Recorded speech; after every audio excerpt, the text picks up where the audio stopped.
Et bien le bonjour et bienvenue dans cette nouvelle vidéo, un nouveau vlog pour le coup. Je ne suis pas en extérieur aujourd'hui et pour tout ce vlog, je suis tout simplement à la maison, chez moi. Je vais vous partager dans ce vlog ma routine, comment je gère un petit peu mon quotidien, comment je gère mon taf et je vais également vous parler de ma relance métabolique parce que j'ai eu pas mal de demandes sur Instagram, savoir comment je gérais après mon déficit calorique. Surtout, je mets pas mal en avant quand même que mon physique reste très très stable. J'ai un poids qui est identique à la fin de mon déficit calorique. Je suis très très contente d'avoir réussi à gérer ça. En général, la relance, c'est quelque chose d'assez difficile à gérer dans le sens où on va remonter ses calories à maintien. Et donc le corps comprend pas trop ce qui se passe parce qu'on lui redonne à manger, ou du moins on lui redonne suffisamment à manger par rapport à la fin d'un déficit calorique.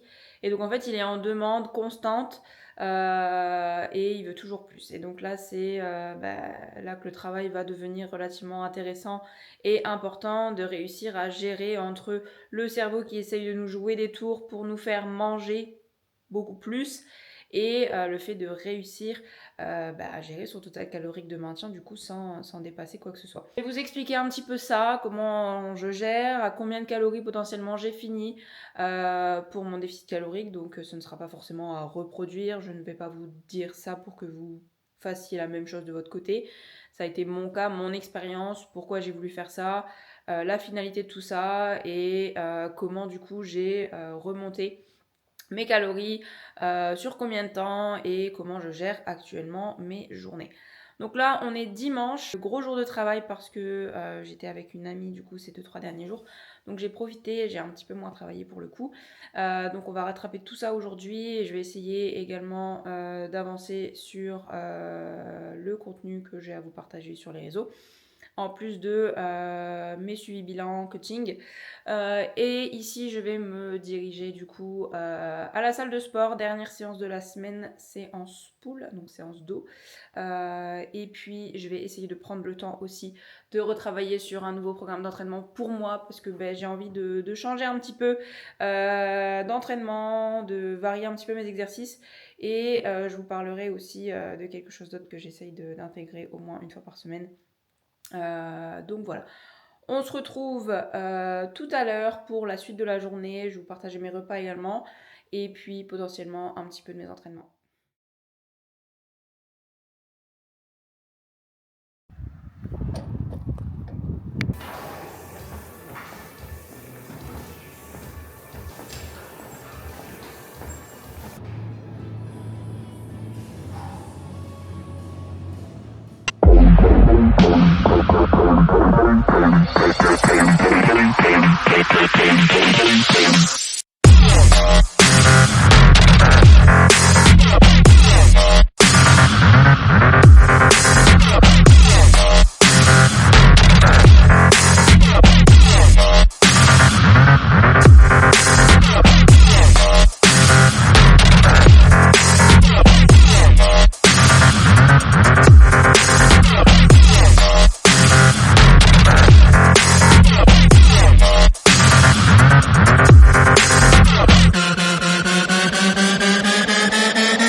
Ok, je suis rentrée de la salle, on se retrouve avec un petit repas bien sympathique. Je pense que vous avez l'habitude de voir cette assiette si vous suivez mes stories.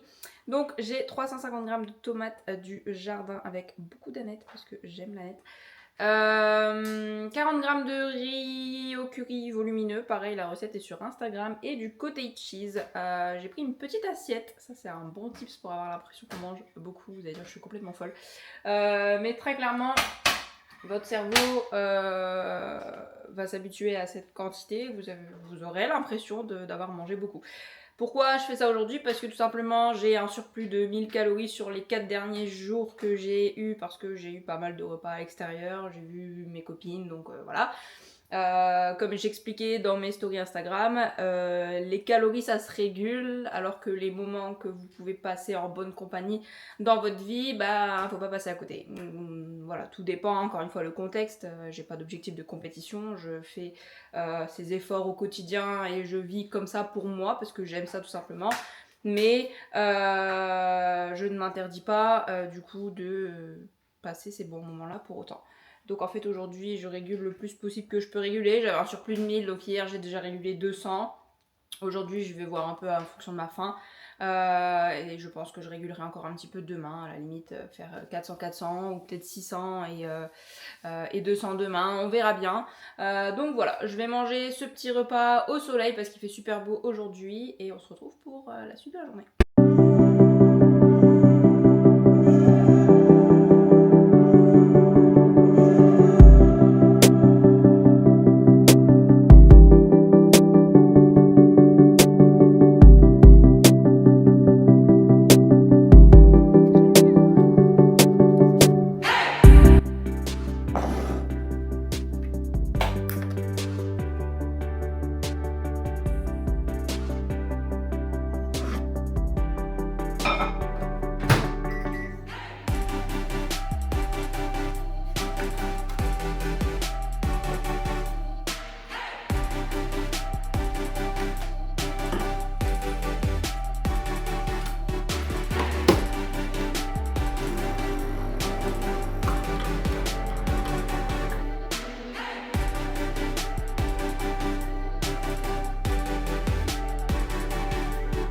Je vous reprends à l'instant parce que j'ai fait un petit invisible aux pommes protéinées.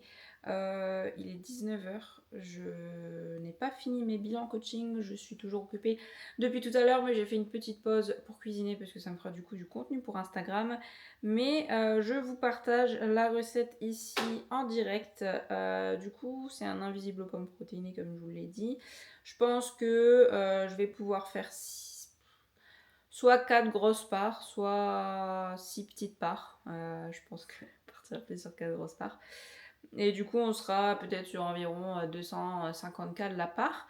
Ce que j'ai mis dans mon invisible, j'ai utilisé 3 pommes golden qui me restaient, 2 œufs entiers, 100 g de blanc d'œuf liquide, j'ai mis 50 g de farine d'avoine goût cookie, 120 ml de lait écrémé et j'ai mis de la cannelle à fond et un petit peu d'édulcorant liquide que je trouve chez Carrefour pour ceux qui me demandent celui-ci. 40 minutes au four, vous mélangez tous les ingrédients, vous ajoutez en dernier les pommes coupées très finement en lamelles et puis ça part au four, c'est hyper rapide et pour le coup c'est plutôt bien protéiné.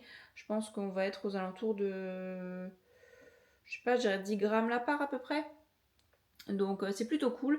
J'ai ma cousine qui passe à la maison demain, donc voilà, on va se régaler avec ce petit invisible aux pommes. Je continue mes bilans et puis je vous retrouve pour le repas du soir. Et du coup, dernier repas de la journée, hyper léger pour le coup. Ça m'a permis de quasi tout réguler. Il me restera que 250 pour demain. Donc on a ici 30 g de riz cru, toujours le riz volumineux au curry, 300 g de courgettes et 200 g de poulet à la méditerranéenne avec un petit peu de ketchup.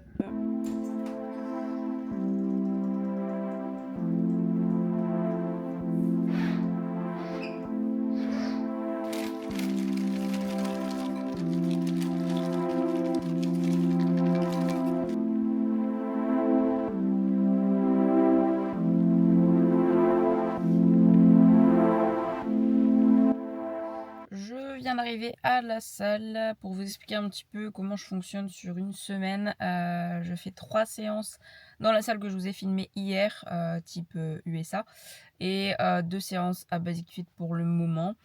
Donc je suis sur ma première séance push ici, puis après push 2 et pull 2 ici également, et pull 1 et legs à Basic Fit. Donc voilà, ici séance push. J'avoue que je suis pas très motivée aujourd'hui, mais bon, on peut pas toujours, par rapport à ce que vous pouvez croire, je ne suis pas toujours hyper au taquet comme tout le monde, ça arrive à tout le monde, mais bon.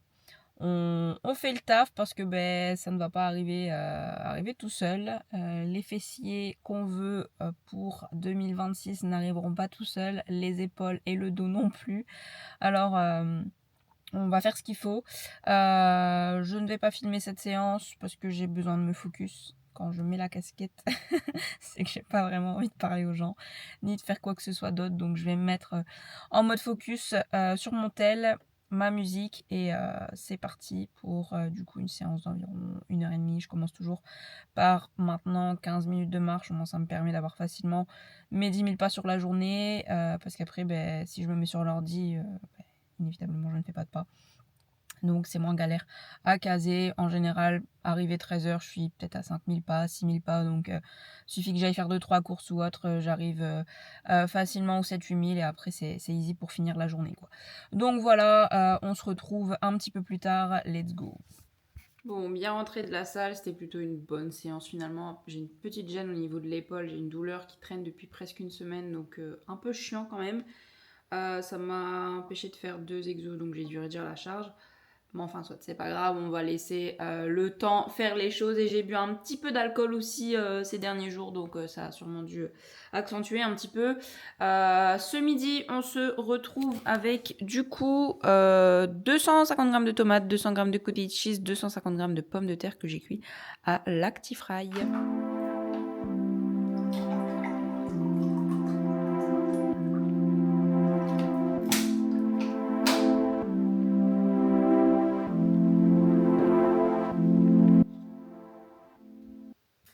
Hello, on se retrouve aujourd'hui, on est mardi, il est 8h. Bon, normalement je prends mon petit déj plutôt vers 7h30 en ce moment. Moi j'ai vraiment le temps de caser tout ce que je veux caser sur ma journée. Sinon c'est trop la course et je finis trop tard le soir. Bon, j'ai pris un petit peu de retard ce matin. Petit déjeuner, crème d'avoine protéinée. Donc j'ai mis 40 g d'avoine, 400 ml d'eau. Un petit peu d'édulcorant, je mets le tout environ 2 minutes 30 au micro-ondes. Et ensuite, je mélange, j'ajoute 20 g de whey. Ici, j'ai pris la whey vanille de chez Koro parce que je l'adore. Peu importe dans quelle préparation je la mets, elle est excellente. Et j'ai ajouté 10 g de cacao en poudre sans sucre. Vous mélangez le tout à l'aide d'un fouet et vous remettez peut-être pour environ 2 minutes au micro-ondes. Et ensuite, ça part au frais. J'ai partagé la recette sur mon Instagram. Et je viens mettre par-dessus 70 g de myrtille surgelée avec 10 g de peanut butter. Donc je vais déguster ça tranquillement, toujours avec les compléments de chez Nutrimea et un petit café déca latte au lait d'amande grillé sans sucre. Je vais partir rapidement à la salle, je voulais bosser mais du coup j'ai pris un petit peu de retard, j'arriverai pas à bosser là direct ce matin parce que ce midi je mange avec une copine sur l'île. Vous allez me dire encore. J'ai fini ma régulation, je me suis pesée ce matin, poids un petit peu plus élevé encore, moins qu'hier. Hier je pense que j'étais à 57,8, ce matin 57,5, mais habituellement je suis à 56,6, mais je vais avoir mes règles très très prochainement. Je suis gonflée à bloc, donc c'est normal, je ne m'inquiète pas du tout. Donc séance pool pour le coup aujourd'hui à Basic Fit, et après je rentre en vitesse et je pars manger dans une brasserie sur l'île. Et je prendrai un petit temps dans la journée pour vous parler de ma relance post-déficit calorique, et c'est sur cette discussion ensemble qu'on clôturera cette vidéo. Je viens de rentrer de la salle, de me préparer en vitesse et du coup je me dirige en direction de l'île pour manger avec mon ami. Donc je vais vous prendre avec moi sur la route pour enfin vous parler de ma relance post-sèche parce que j'ai pas encore eu l'occasion d'en discuter avec vous et ça m'occupera durant mes 45 minutes de route. Je vous retrouve tout de suite. Pour ceux qui n'ont pas suivi du coup sur Insta quand j'ai partagé tout le process de mon déficit calorique, j'ai décidé du coup de faire un déficit calorique étant donné que j'avais pris un petit peu de gras parce que je me suis fait opérer de mes ligaments croisés fin octobre. Donc jusqu'à là j'avais réussi à garder plus ou moins la shape que j'avais eue après ma précédente sèche d'il y a 2 ans. Et en fait du coup avec l'opération j'ai pris quand même pas mal de gras, je me sentais pas forcément bien dans mon corps. Il y avait eu une période aussi où j'avais décidé d'arrêter de compter les cales parce que ça me faisait une charge mentale en plus tout simplement avec tout le taf que j'avais à côté. Alors que voilà, ça fait partie de mon mode de vie et c'est clairement pas un stress de base au quotidien pour moi, mais là ça l'était. Donc j'avais décidé de m'écouter et de ne plus compter, sauf que du coup je n'ai plus compté durant la période où j'ai fait moins de sport. Donc inévitablement j'ai pris du gras. Donc me voilà à commencer un déficit calorique du coup fin mars donc de cette année. On est allé à Rome pour l'anniversaire de Maxime et au retour je me suis mise à commencer ma sèche. Je pense qu'avant de débuter la sèche, je devais tourner aux alentours de 2300-2400 cales par jour. Je comptais pas trop, mais voilà, en moyenne c'était ça. Donc j'ai débuté la sèche et je me suis mise directement à 1800 cales. Donc à partir du moment où mon poids et mon physique continuaient de bouger, je ne bougeais pas les cales. Souvent je faisais des baisses de 50 cales pour pas que ce soit non plus trop brusque pour mon corps, trop violent. J'avais une moyenne de 10 000 pas de base et pour vous dire par rapport à la précédente sèche, j'ai augmenté que mes pas de 2000, donc je suis restée à 12 000 tout le temps. Et par rapport aussi à la précédente sèche où je faisais beaucoup de cardio, là pour le coup il n'y a qu'à la fin où je me suis mis 10 minutes de Stairmaster à chaque début de mes séances, donc 5 fois semaine. Ça me faisait quand même 50 minutes d'escalier sur ma semaine, mais c'est le seul cardio que j'ai ajouté en soi, alors que à ma précédente sèche, je crois que j'étais à 15 000 pas, je faisais 45 minutes de cardio à chaque séance, enfin c'était vraiment too much. Et pour le coup, je suis beaucoup plus contente du rendu que j'ai eu là par rapport au rendu que j'avais. Maintenant c'est normal parce que j'ai aussi pris de la masse musculaire, donc la composition corporelle n'est pas la même. Mais voilà, tout ça pour vous dire que je ne faisais pas tant de cardio que ça. J'ai du coup continué d'avancer comme ça au fur et à mesure que les semaines passaient. Et j'avais comme objectif de perdre moins 10 kg. C'était un challenge que je me suis fixé. Je fais 1m64. J'étais à 67 kg au début de ma sèche. Donc je m'étais dit, arriver à 57-56, ça pouvait plutôt être bien, chose que j'ai réussi à faire du coup. Je fais actuellement, comme je vous ai dit, je tourne entre 56 et 57 kg. J'ai vraiment réussi à garder la shape post-sèche, donc très très contente pour ça. Après, le fait que Maxime soit toujours en compétition, ça m'aide quand même pas mal. Au moins, je reste disciplinée et j'arrive à rester focus aussi sur tout ça. On mange pas à l'extérieur, sauf là du coup cette semaine où j'ai quand même pas mal mangé à l'extérieur, mais parce que bah voilà, c'est aussi nécessaire parfois. Il faut savoir se faire plaisir et se lâcher un petit peu la grappe. Mais n'empêche que ça reste track et ça rentre dans mon total calorique. Donc voilà, pour vous dire que je suis très très contente de la shape. Je vais d'ailleurs vous mettre mon avant-après juste ici. Et en fait, comment j'ai géré ma relance? Donc j'ai terminé, je pense, donc à ne pas reproduire. J'avais un shooting photo, j'avais une deadline du coup, une date qui était fixe, donc je ne pouvais pas non plus reculer l'échéance de trop. Donc j'étais obligée d'assurer l'objectif que je m'étais fixé. Donc à la fin d'y aller de manière un peu plus brutale avec mes calories. Donc j'ai fini à 1300 cales. Pendant quelques semaines, donc voilà, c'était pas facile, ça a eu un petit impact très léger sur mes hormones dans le sens où mes règles ont été un petit peu retardées, mais je n'ai pas perdu mes règles, donc ça c'est déjà très bien et c'est ce que je ne voulais pas parce que bah voilà, si vous avez écouté ma première vidéo, j'ai été en aménorrhée pendant 4 ans, je ne voulais pas retomber là-dedans. Donc déficit fini. J'ai calculé mon nouveau maintien parce que le maintien que j'avais avant de commencer ma sèche n'est pas le même que j'ai du coup maintenant, étant donné que j'ai perdu pas mal de masse grasse, que j'ai aussi pris de la masse musculaire entre temps, parce que voilà, il faut savoir que mon déficit je l'ai terminé le 1er août, donc voilà, de fin mars à début août j'ai quand même eu le temps de prendre de la masse musculaire et donc je me suis remise dans un premier temps à 1900 cales. Ok, 1900, j'ai analysé un petit peu, voir comment ça bougeait. Le physique restait très très propre. Par contre, je sentais que voilà, je manquais quand même pas mal d'énergie et j'arrivais pas forcément à faire de très très bons trainings. Donc j'ai laissé passer un peu le temps. Puis je suis remontée à 1950. Pareil, physique très très propre. Mais voilà, je ne veux pas monter trop rapidement, j'ai le temps. Parfois, avec des clients, on doit se presser parce que il y a des choses qui font qu'on ne peut pas rester 10 ans à gérer la relance. Mais moi, j'ai le temps, donc je prends le temps pour éviter de prendre un maximum de gras. Donc, actuellement, je suis à 2000 cales. Je m'étais dit qu'en septembre, donc ici on est début septembre, je m'étais dit qu'en septembre je monterais à 2050. Je fais toujours des petits drops par 50 parce qu'en soi j'ai quand même pas envie de montrer trop vite. Pour l'instant, j'attends de voir, étant donné que voilà, j'ai pas mal de repas extérieurs.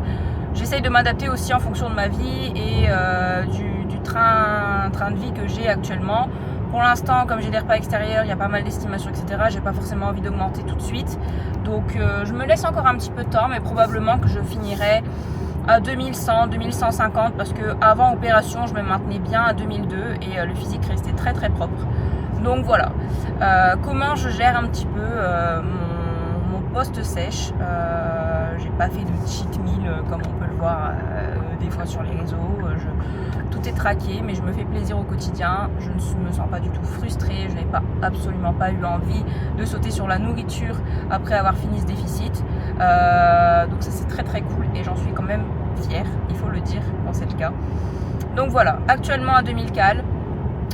Ce total me convient plutôt bien, c'est assez confort même quand on mange à l'extérieur en soi. Vous voyez là ce midi je m'en vais manger dehors. Ce matin j'ai fait un petit déj à 350 calories, il me reste encore pas mal de cales pour le restant de la journée et c'est très correct. Donc voilà, je ne manquerai pas de vous documenter la suite si je monte encore mes calories, ce qui sera probablement le cas. Et une chose que je voulais vous dire aussi, c'est que je vais me forcer à faire un run par semaine, dans le sens où je me suis fait du coup opérer et ça fait partie de ma rééduc. Je dois courir parce que voilà, la muscu c'est quand même un sport peu stressant pour le corps, dans le sens où il n'y a pas de saut, il n'y a pas de pivot, c'est pas du basket ou autre, donc j'ai peu de chances de me blesser. Par contre, si à un moment donné je veux faire un sport avec des potes ou aller courir ou faire une rando et que le genou n'est pas habitué à ça, c'est problématique. Donc voilà, je vais me forcer à me remettre un petit run tranquillement à mon aise par semaine et on verra bien ce que ça donne, mais ça aussi du coup ce sera à prendre en compte dans ma dépense. Donc il y aura un jour par semaine relativement où je mangerai peut-être un peu plus parce que je traque ça aussi. Donc voilà, c'est sur cette petite explication que je vais clôturer cette vidéo pour aujourd'hui. J'espère que ce troisième vlog, ou du moins ce deuxième vlog et cette troisième vidéo vous aura plu.